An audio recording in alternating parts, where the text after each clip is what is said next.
السلام علیکم. چیرته که تاسو وغواړئ چې تاسو چا سره ملګرتیا وکړئ یا چا سره وغواړئ ناسته پاسته ورسره وکړئ یا یې تول کړئ چې دا انسان له ما سره آینده کې ښه کوي یا بد کوي، نو کوشش وکړئ چې کله هم تاسو له چا سره د خویندو ته وایم، خپلو خویندو ته چې تاسو ولېږئ. داسې خلک په دنیا کې شته، تاسو ته به ووایي چې ما ته ستا لوڅه ویډیو ولېږه، پیسې درته لېږم، یا لوڅه عکس دې ولېږه، زه لوډ درته لېږم، یا داسې یو څیز ما ته ولېږه. ځکه په آینده کې تاسو زما خویندو سوچ وکړئ، فکر وکړئ چې لوڅې ویډیوګانې تصویران مو هېڅ چا ته مو نه لېږئ.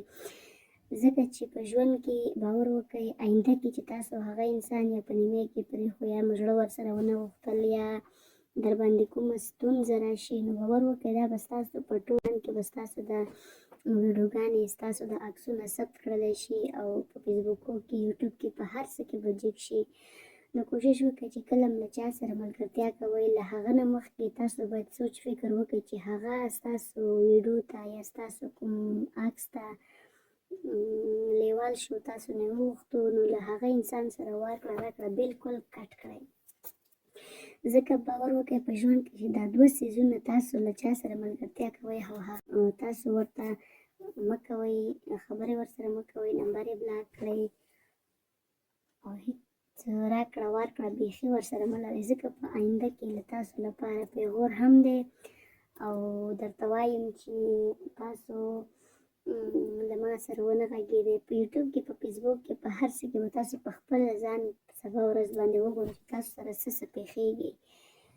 نو ځکه انسان دی، ژوند دی، په الله تعالی په انسان باندې هر رقم حالات راوړي، هر رقم وخت پر باندې راځي. نو تاسو کوشش کوئ چې هېڅکله هم له چا سره داسې مه کوئ چې له هغه ته خپل تصویران یا خپلې ویډیوګانې دا ورته ولېږئ. ځکه په آینده کې ستاسو لپاره ډېر خطر دی او ستاسو نوم بدوالم دی، تاسو به خپل ژوند له لاسه ورکړئ. نو هېڅکله په زما خویندو په هغه چا باندې باور مه کوئ چې دوه څیزونه. دویم هغه چې تاسو ته ووایي چې ما ته زما د تصویر ولېږه، زه یې له ځان سره ساتم. نو دا دوه څیزونه که چېرته ستاسو ملګری وي، دوست مو، یار مو وي، هر څوک له تاسو نه وغواړي، نو هغه انسان بالکل بلاک کړئ.